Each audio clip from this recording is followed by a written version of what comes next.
One may say that the perfection of integral yoga will come when each man is able to follow his own path of yoga, pursuing the development of his own nature in its upsurging towards that which transcends the nature. For freedom is the final law and the last consummation. Now, when we are reading this, we may come to a false idea that we have to start our own individual integral way of practice from step one. No. The fundamentals you have to learn. Whether you become an engineer and doctor is something else. But the basic is for 12 years you have to read until intermediate. And then you have a right to decide whether you go to whichever direction you want. For this, in yoga, you remember that there are three forces with which you have to deal. And you should know the laws of those forces. First is that of electricity. It controls thought. All thoughts are electrical in nature. You ask any medical man, especially the modern biological development proves, and so many electronic equipment that are able to map our brains is because it responds to electrical vibrations. And electricity controls thought. That is what our ancient seers have said. I can't go deep into that. But you understand that the forces I am talking about in this yoga are something very material. There is nothing hypothetical in it. Electricity is not a hypothetical quantity. You all know that electricity is a fact in nature. But what you are supposed to know, how the neurons trigger the electrical potentials. The yogis did it. And the best way to know it is Yoga Nidra. That is what yesterday also I told you. You try to understand Yoga Nidra, and you have experts in it. In Bihar School of Yoga, you have experts in Yoga Nidra, and always take the expert's opinion.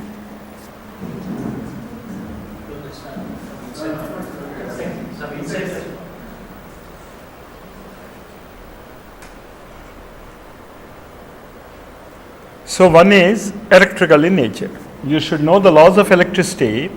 And I am not talking about the laws of electricity of making an electrical appliance. The laws of electricity that govern our brain.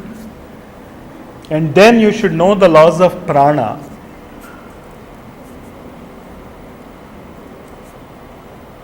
And then you should know the laws of Kundalini force.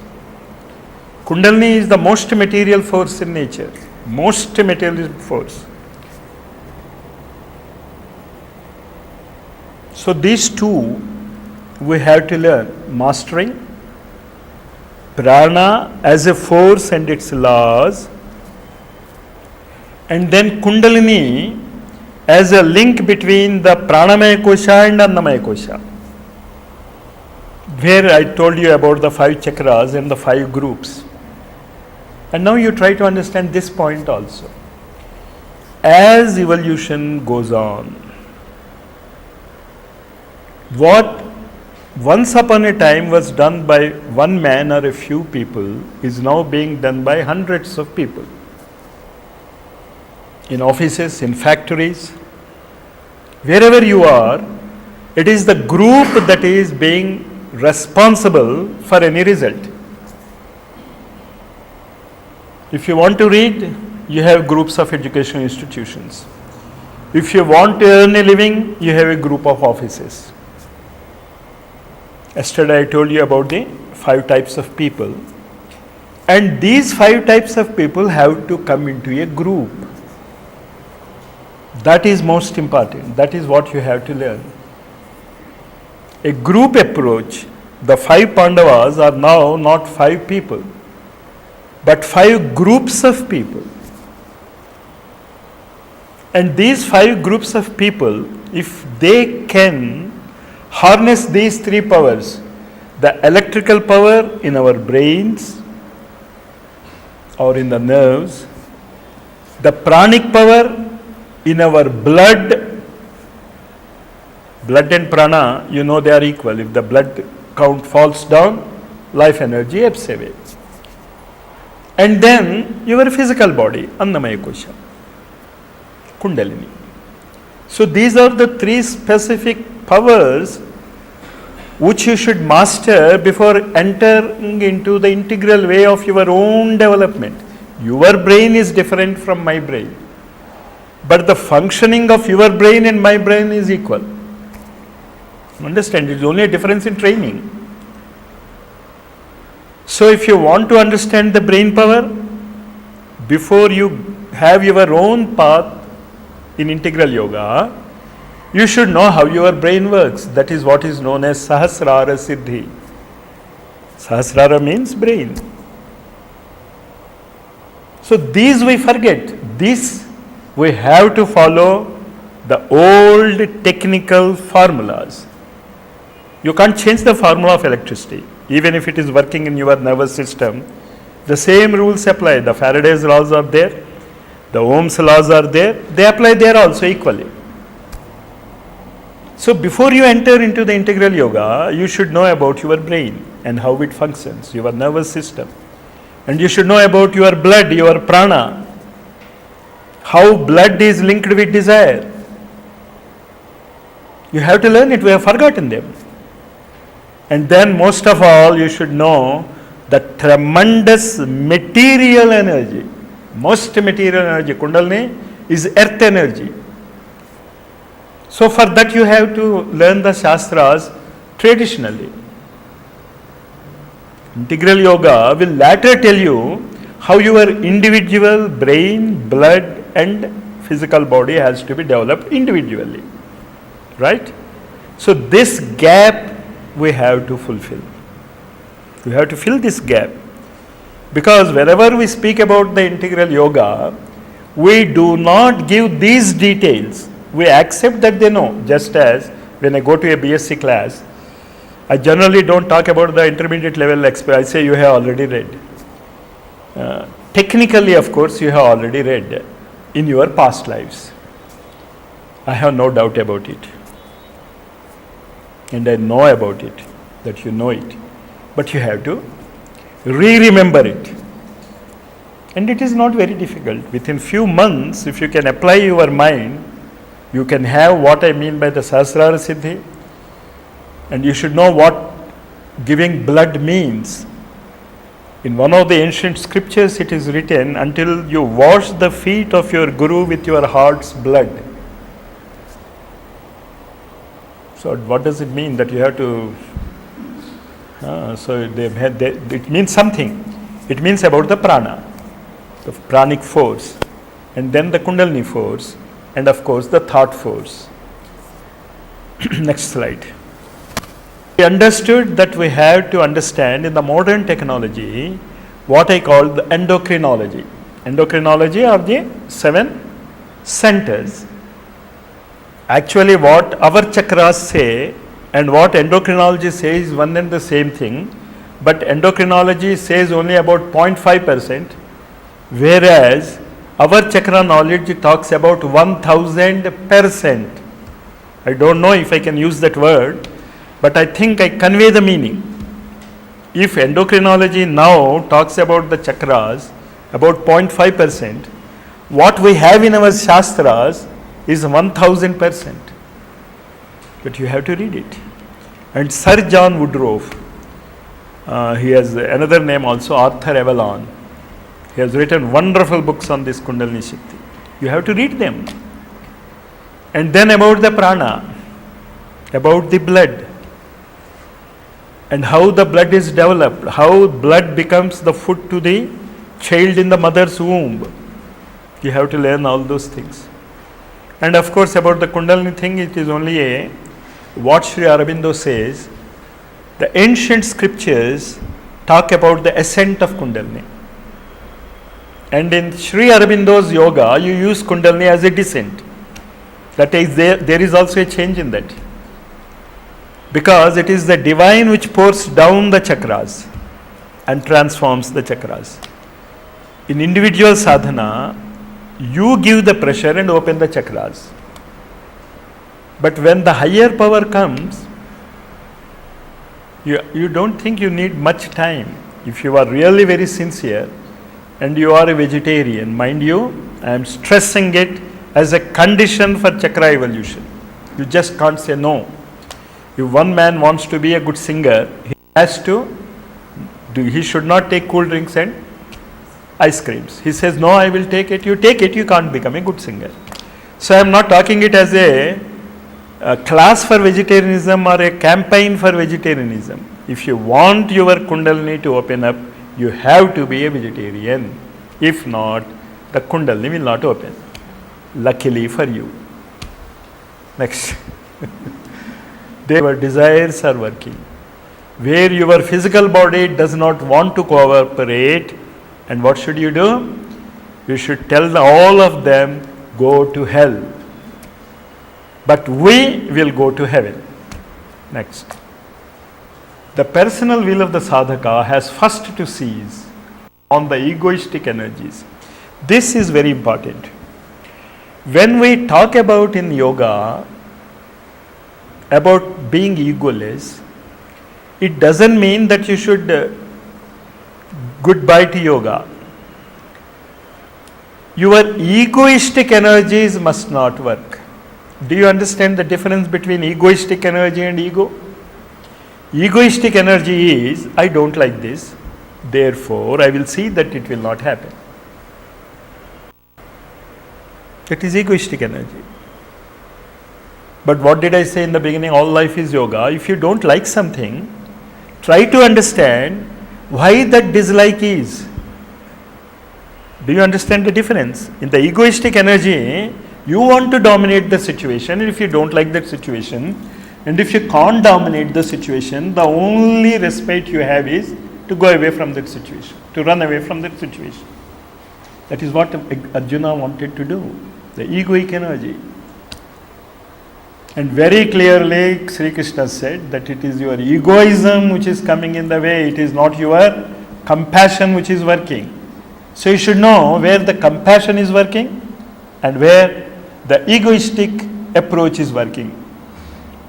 I could make it clear. When you take the example of the situation where Arjuna gave such a grand explanation not to fight, and very logical explanation. And that is where we should learn how a disciple should teach a guru. Arjuna taught Sri Krishna. After hearing everything, did you know what Sri Krishna said? You are talking as if you are a Pandita. You are not. Pragyavadamscha bhashase. Like a fool you are talking. So this foolishness we may bring into our sadhanas also. Not may, we are bringing it. We are not greater than Arjuna in our faculties or anything. Be careful about that. The egoistic energy should not work. But the ego must work. You understand the difference? Ego means I am doing. You should be conscious of what you are doing. But I want this to happen only in this way is egoistic energy. That should not be there. Once turned, he has still to train them too.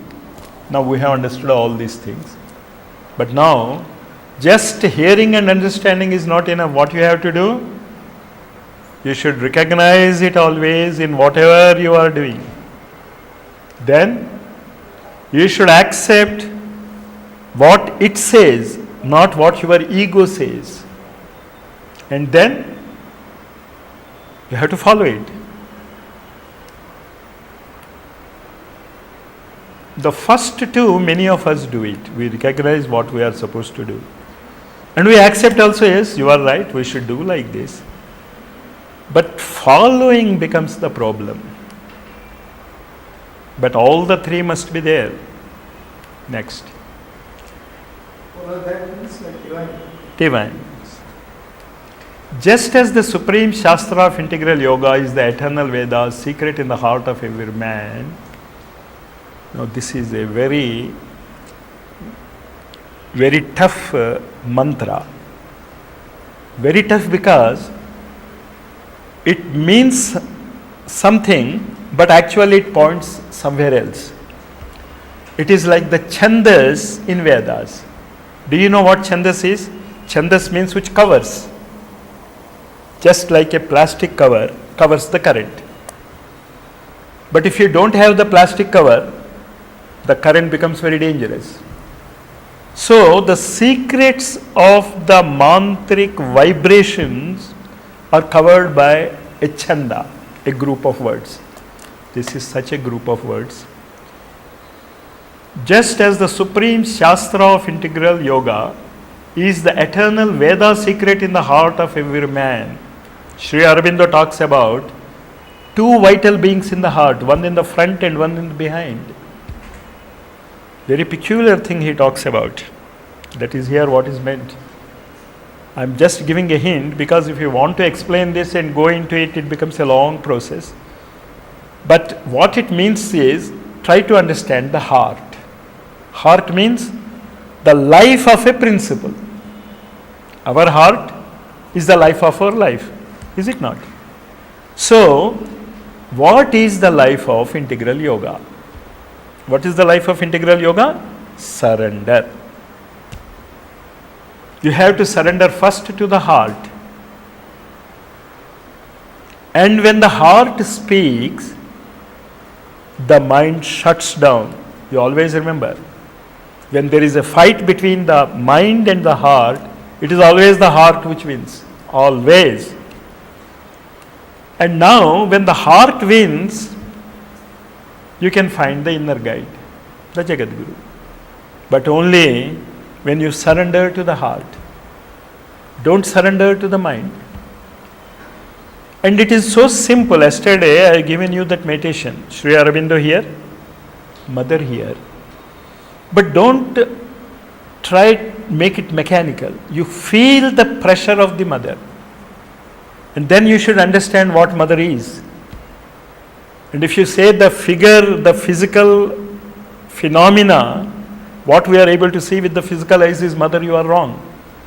A doctor is not the physical man, he is the brain behind it. An engineer is not the physical man, he is the brain behind it. And now I want you to know the heart behind it, the heart behind the mother. And there are 4 levels of it. We have the Mahasaraswati, the Mahakali, the Mahalakshmi and the Maheshwari. That pressure you should build here, in the back of the heart, not in the front of the heart. When you do that, this heart pumps the blood. The mother, the heart pumps the blood. And when the blood is pumped, what happens? The brain becomes activated. Without the blood, the brain cannot work, you know it. Sri Aurobindo becomes activated. In Vedantic sadhanas, it was the brain controlling the heart. In Tantra, it is the heart controlling the brain. You understand the difference. Or the prana controlling the electricity. And one incident, because we are talking about the integration. Have you heard about the electricity Baba? Anyone?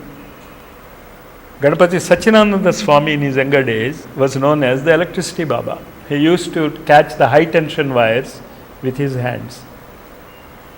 Why? Ganapati Satchidananda Swami, Mysore Swami. Electricity. The integration. The heart dominating electricity. If you can understand in that particular,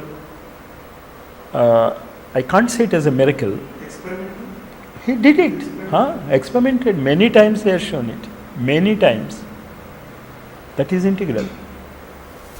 Don't ask that every experiment must be done by Sri Aurobindo, because these are preliminary.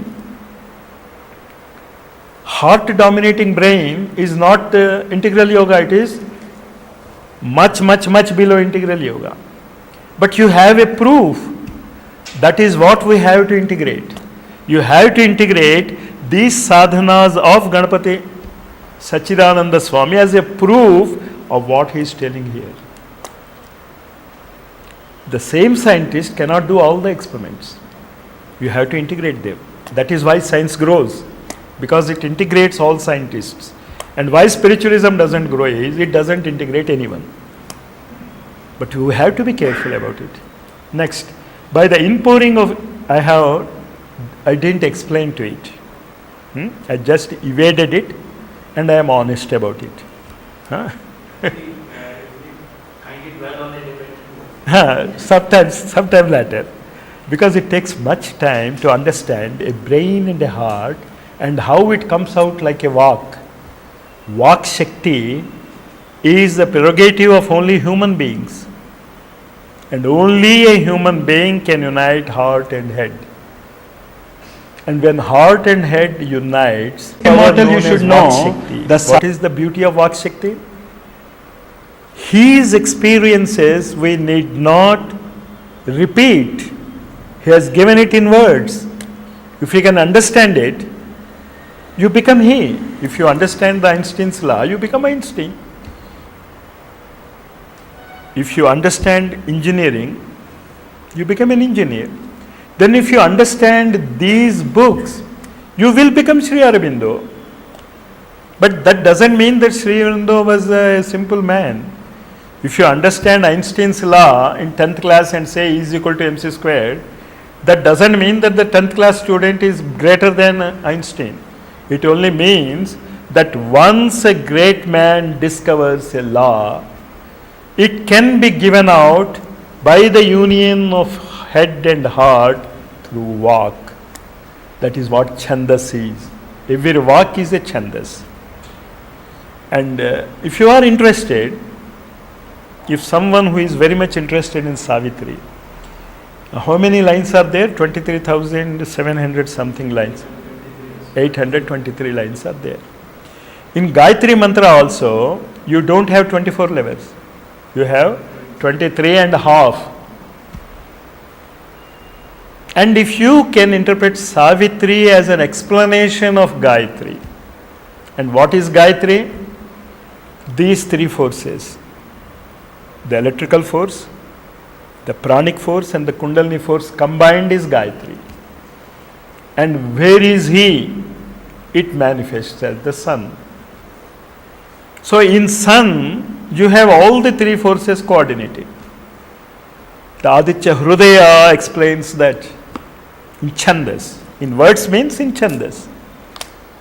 Okay, only that much. But you can dwell on it. Later, certainly I am sure that we are going to interact more and more. And when I come to Bangalore, and if you happen to be in Bangalore, that's the problem. We will interact. And this time with more specific topic, instead of a vast subject like this. But why I chose it is, if in these 7 days, if I can create an interest towards understanding integral yoga, I think my job is over. But I will finish it, don't worry. You will see how I am going to finish it. By the inpouring of his own influence, he is talking about the Guru. By the inpouring of his own influence and presence into us, he enables the individual being to attain to identity with the universal and transcendent. Now here we have a clue of how you have to keep Sri Aurobindo and Mother in your hearts. It must be a presence. You should feel that Sri Aurobindo is here. You are controlled by his thoughts.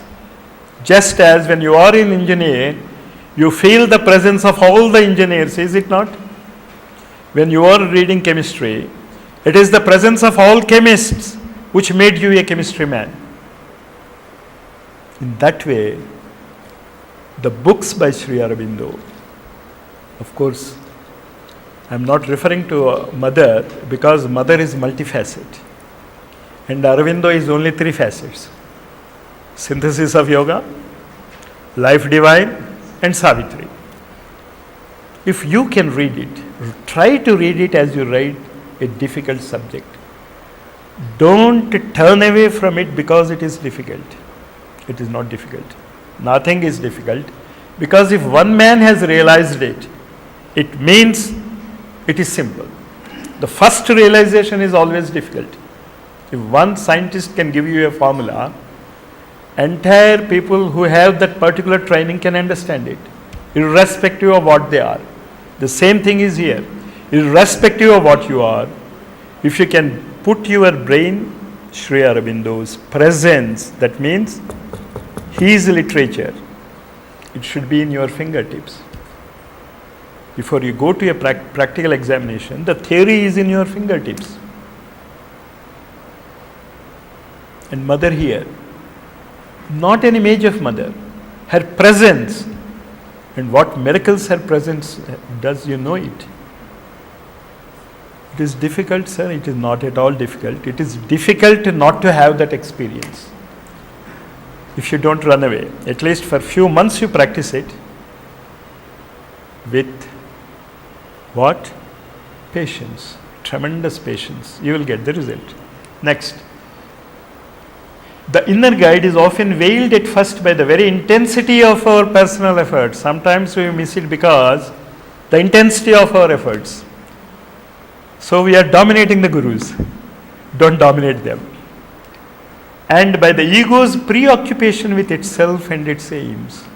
This is the most problematic thing. The ego, it sets a goal. And it has got its own aims. Now we begin to perceive how even before our entrance into the path of the yoga, this is the most important thing which I always told you, that you were with Sri Aurobindo and Mother not only in this life, but in every life. And in future also you are going to be with them in every life. This is the guarantee. This is in own Sri Aurobindo's words, you learn it. Now we begin to perceive how even before our entrance into the path of the yoga, the evolution of our life has been designedly led towards its turning point. For now we begin to understand the sense of our struggles and efforts, successes and failures. That is where Sai used to say, you come with some difficulty to me, but it is only my visiting card. Because of the trouble you came to me, and now that you have came to me, you are gone. You are finished. You have surrendered to me. So all our struggles, whether you know it or not, whether you knew about Sri Aurobindo or not, have been designed in such a way that you are led to come to this ashram. Now what happens? By our ego's preoccupation, we miss this chance. So at least when you are here, you forget about the egos. Next. Next slide above. We recognize it to more personal relation from the first touch or at the last that seizes us. Now this presence of the Guru, from the first touch itself you may feel it, or you may feel it in the latter stages of your sadhana. Either the first touch or the last seizes us, we feel the eternal presence of a supreme master, friend, lover, teacher. Tvameva mata cha pita tvameva. Tvameva vidya dravanam tvameva. Tvameva sarvam mamadeva deva should come from the heart, not from the mind. We will feel it as a presence. That is the guarantee that every teacher gives. The divine guide within us, within is not offended by our revolt. So you may not fear that because I didn't come for the 2 days, I should not go. If you miss the first 3 days, come for the 4th day. It doesn't matter. Because your coming here is designed by whom? That you always remember. And when I say coming here, I don't mean to Sri Aurobindo ashrams. To any guru you go. It is designed by your guru. And in the end, you have to be integrated. And whatever I may mean by integration, you understand.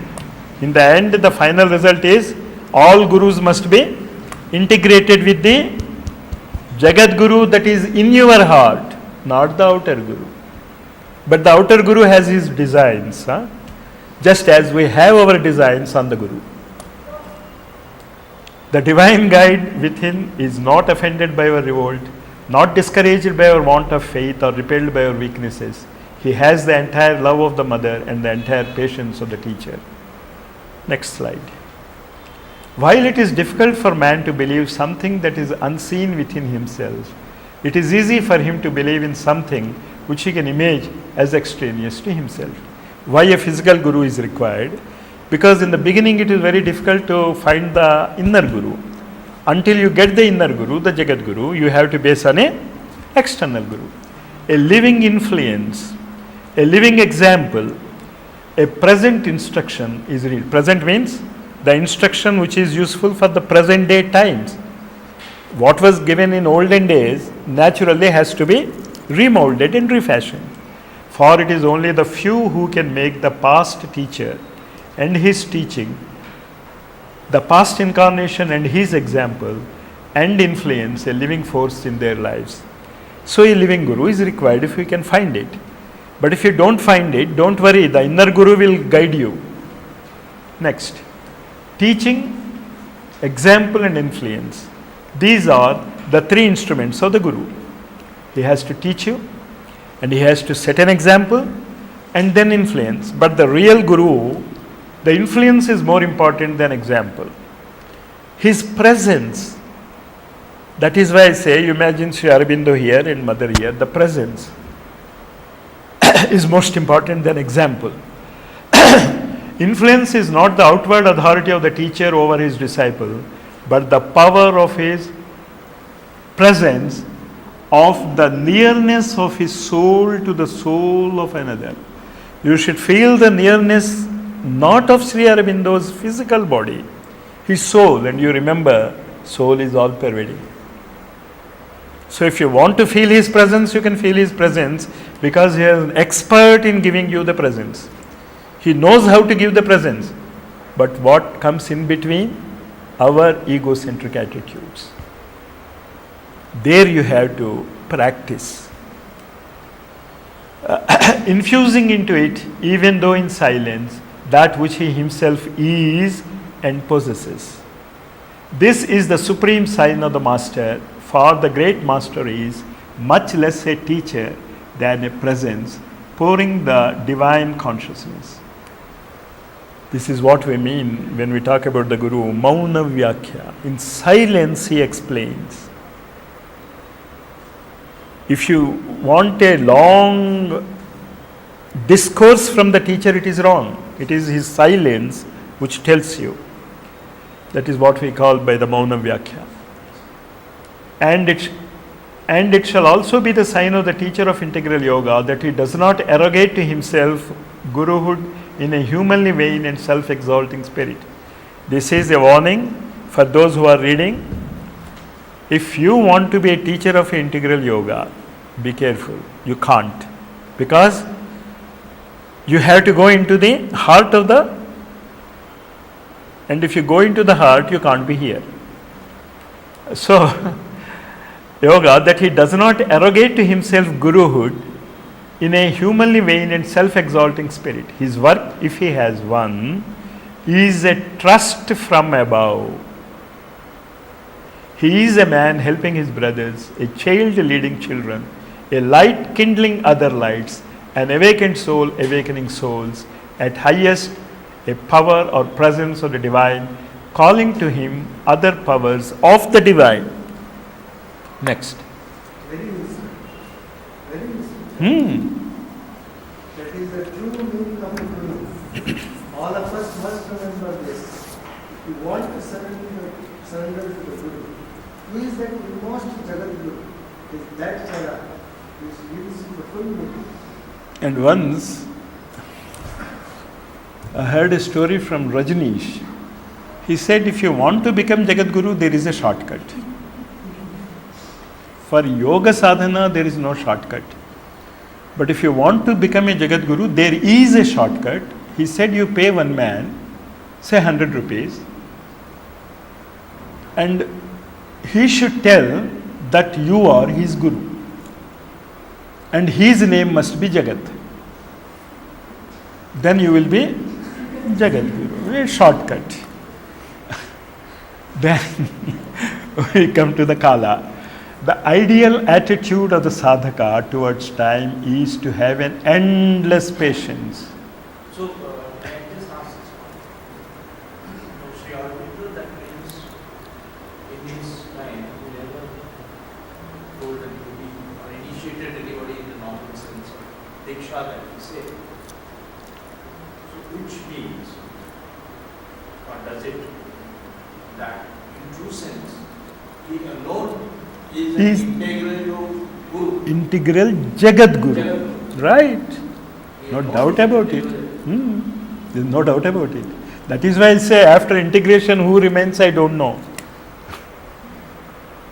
You can go to any guru, but when you integrate all these gurus, in the end the Jagat Guru will remain. And I left people their choice of their Jagat Guru. Got the point? No, how can there be a choice? If he alone When in is integral yoga, if he what do you mean by Jagat Guru? because he's secretly seeking. Your heart guides you. Your heart guides you. Your heart guides you. And his heart will guide in a different way than your heart guides you. That is where integration comes. And then, but before that integration can come, I told you these three powers must be channelized. The Kundalini you should channelize, the Prana you should channelize, the mind power or brain power must be channelized. For that, the ancient tantric scripts you can use. The Raja Yoga you can use. But once these are integrated in your heart, the paths differ. But still the Jagat Guru is one who gave you that idea. This presence. And do you think if we can really harness these three powers, you cannot have Sri Aurobindo's presence? This is only the physical tabernacle. That is what Mother writes. Who was the physical mold? The physical mold is not Sri Aurobindo. And that Sri Aurobindo, who is the Jagat Guru, is always present. That level of consciousness.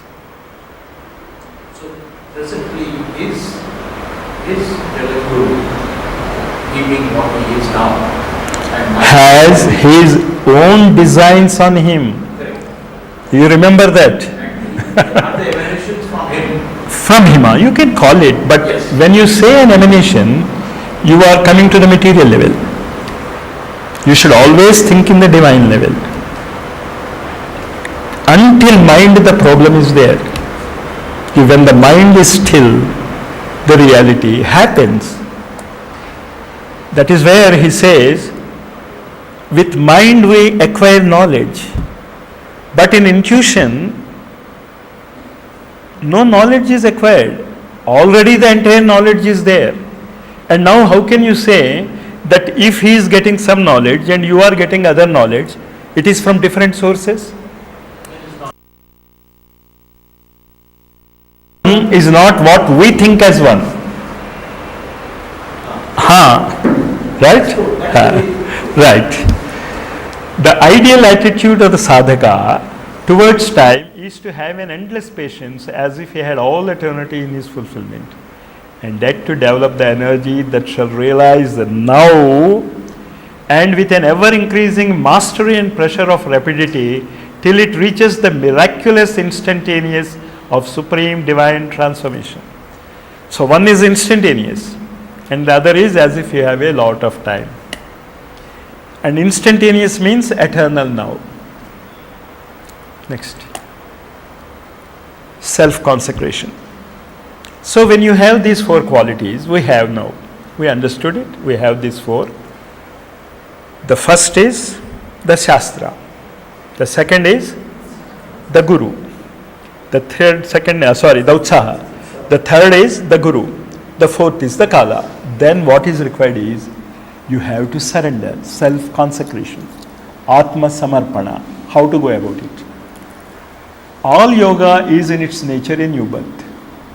It is a birth out of the ordinary, the mentalized material life of a man into a higher spiritual consciousness and a greater and diviner meaning. There are two movements with a transitional stage between them. Now, when we say all yoga is a new birth, first is the old, then there is a transitional stage, and then there is the old becoming new. Just as I told you, the old unwanted metal is poured into the furnace, and you mold the same unwanted metal now which is molten into a new birth. The same thing we have to practice with our three bodies. You have to pour it into the tapasya, into the will. And how to do it, Sri Aurobindo tells later. But you remember these two movements. The old is there, you just can't leave it. Now what you have to do?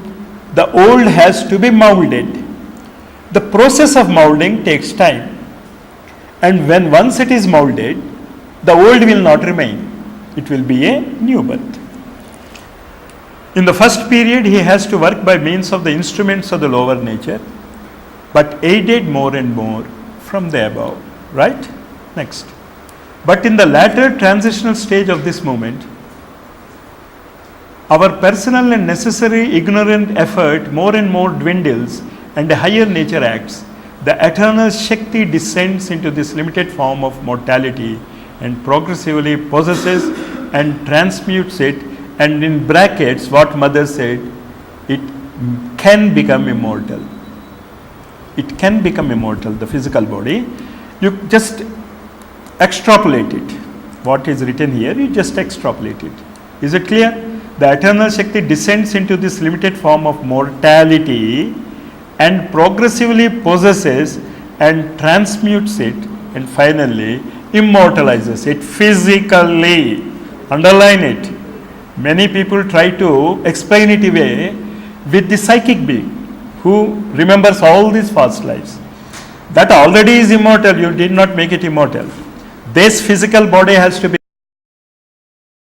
sadhana did by the mother after December 9th, 1950, and the transition period was the 4 days from December 4th to 9th.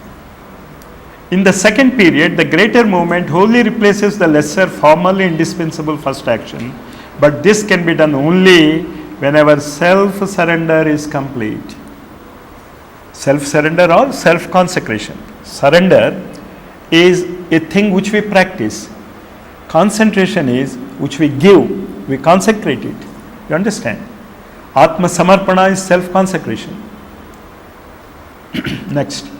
These movements, you understand these two movements? The old passing through a crisis or a molding period and getting a new birth. These are the movements. These movements are indeed not always or absolutely arranged in a strict succession to each other. Now, if you think this is the first stage, the middle stage is the molding stage, and then the divine transformation stage, you can't say it as 1, 2, 3. It may happen in any way. The second stage begins in part before the first is completed. Even before you know your Guru, he makes you come to him. That you should remember. So what is happening? The molding process has already started before you know it.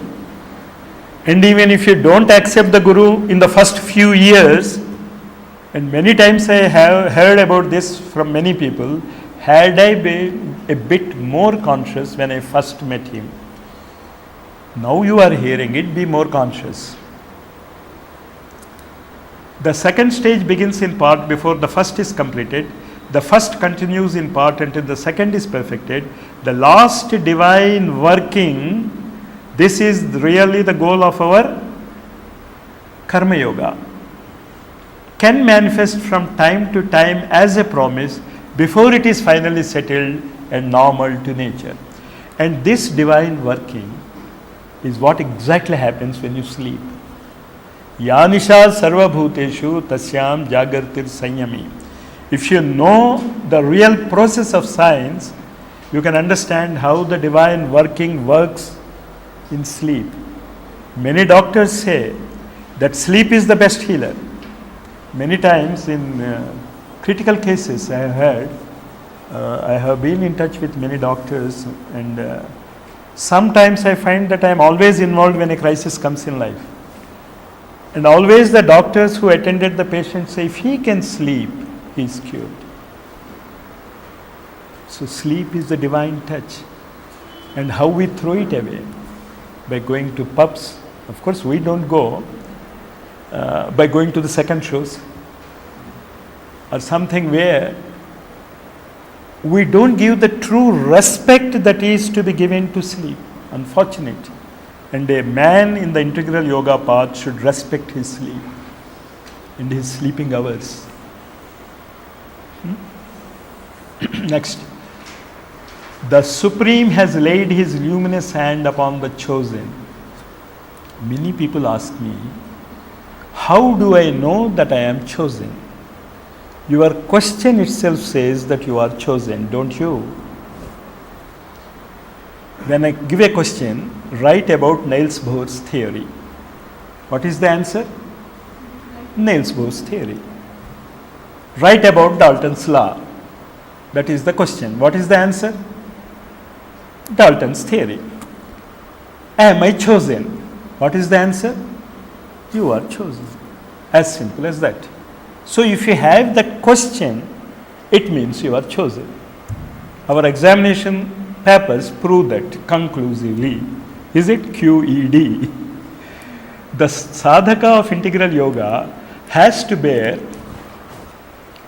10 minutes Sunda. The sadhaka of integral yoga has to bear not only his own burden, but a great part of the world's burden too along with it. This you remember. If you are aspiring to become an integral sadhaka, your personal sadhana is of no use for us. You have to, a great part of the world's burden too along with it you have to bear, as a continuation of his own sufficiently heavy load. Here, Sri Aurobindo is considerate enough. He accepts that our own sufficiently heavy load, but you have to bear the burden of the world too along with it. Therefore, his yoga, that means our integral yoga, has much more of the nature of a battle than others. Now, do you find that you are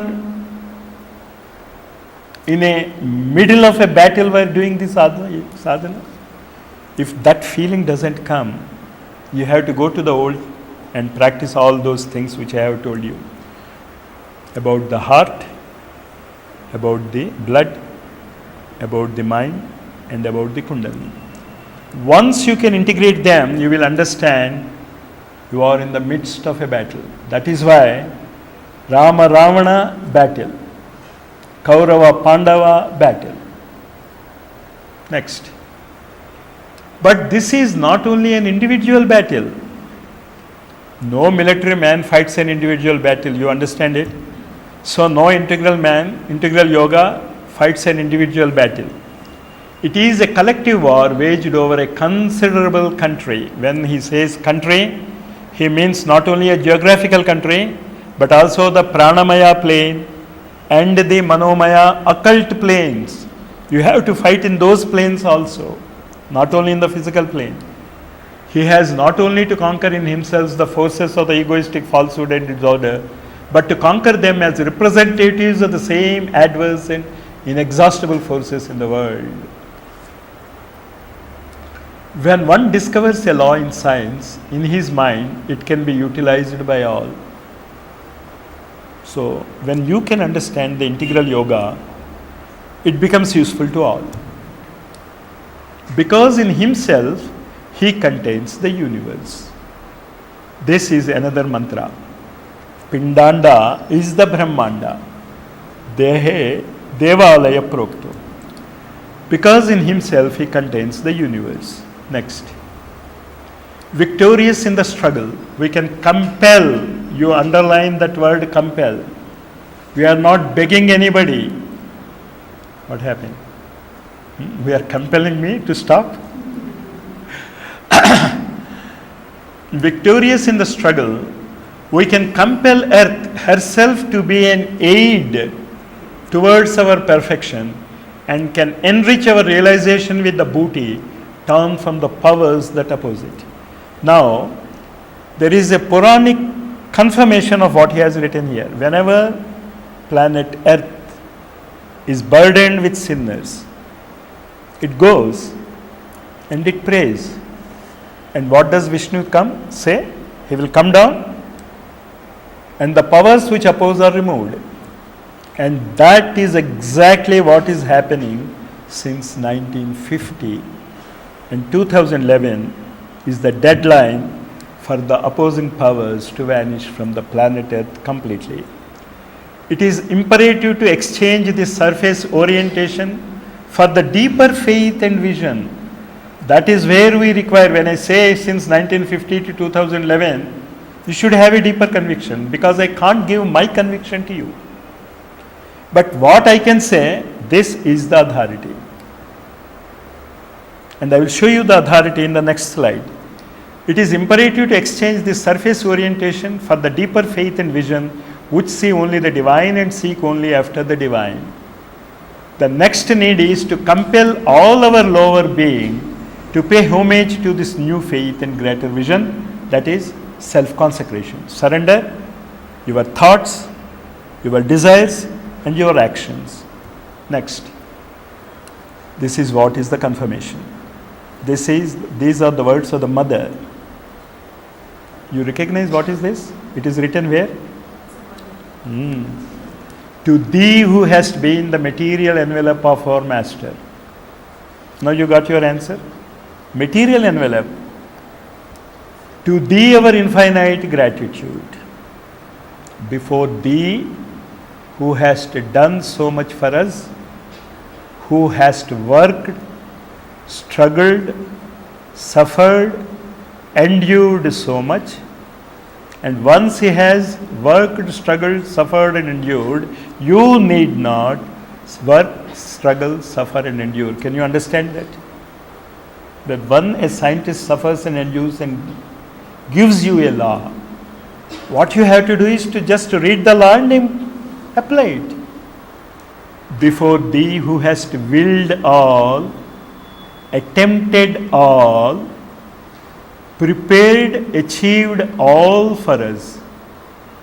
So we have already achieved, you remember that. But even then you have to read and work. Before thee we bow down and implore that we may never forget, even for a moment, all we owe to thee. This is the prayer of humanity. Humanity will utter these words in utter gratitude sometime later if you carry this message to all. But the message has to be carried. A physical tool must be there. Next. Sir, please explain to today which symbolizes thee and which symbolizes master. I didn't understand. There are two words, one is thee and another is master. Acha. To whom this symbolize thee and to whom thee means to whom The thee, There are two words. the thee is the divine, what we call as the soul. And the master is the Jagat Guru. And technically, they both mean the same. Technically, even though there is a difference, it only the difference of how you look at it. If you are not concerned, soul, S-O-U-L. Master is The man who has physical body, who has Atma and Paramatma. Paramatma. But technically it means the same at that level. Next. You tell me when the time is over. All that the light from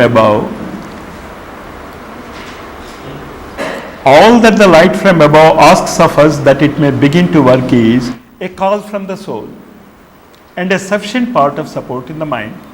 A call from the soul, you have it, just as I gave the example. If the call was not there, you will not be hearing this. So the call is there. What is required is a sufficient part of support in the mind. You can't consecrate 100%. He knows it. But if you can just have a will that for every day, 1 hour I will study these materials and practice. That is enough. You give 1 hour, just 1 hour, not more than that. And of course, not less than that. Just 1 hour per day, and you read it with the spirit of a student going to an examination. I am telling you, the time is very near when the entire humanity is going to pay that homage. If it is by your efforts, well, it is our chance in millenniums to work for that cause. And can't you give 1 hour per day? Of course. ... The idea may be, This is the hour of the God. that is the right, it is the hour of the God, exactly 1 hour of God per day. The idea may be and must be in the beginning be inadequate. Naturally, our understanding will be inadequate. He knows it, and he very clearly puts it in writing. The aspiration may be narrow and imperfect. The faith poorly illumined, even as not surely founded on the rock of knowledge, fluctuating, uncertain, easily diminished, often even it may be extinguished and need to be lit again with difficulty. Like a torch in a windy pass, but if once there is a resolute self-consecration from the deep within for the hour of God, every day, that 1 hour you must give for this purpose only. You should take it as your real life work. The other 23 hours is the unreal life work.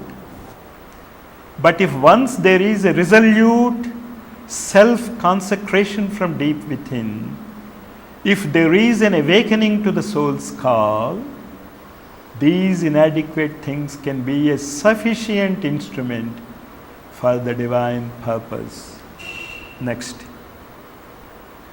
Any name, any form, any symbol, any offering has been held to be sufficient if there is the consecration along with it. For the divine knows himself in the heart of the seeker and accepts the sacrifice. The sadhaka is often led gradually, and there is a long space between the first turning of the mind and the full ascent of the nature to the thing towards which it turns. And sometimes the long space may be many births also. But now you don't wait for many births. Now the time has come. What we have been doing since many births has materialized and crystallized as this hour. Don't miss it. These may at first be vivid intellectual interest, as we are doing a vivid intellectual interest, a forcible attraction.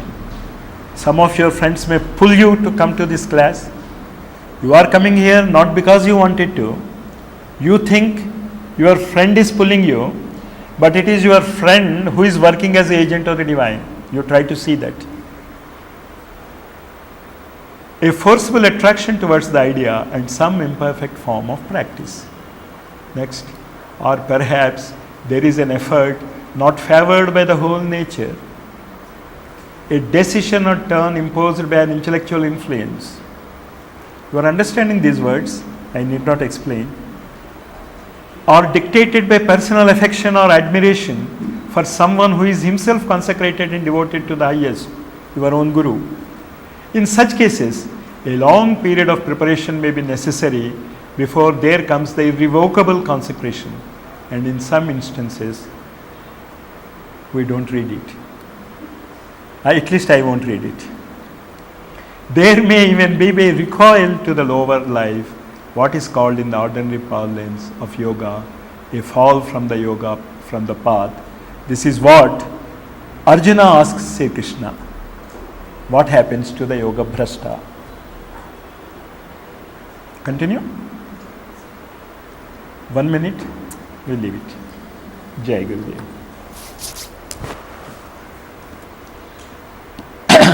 How many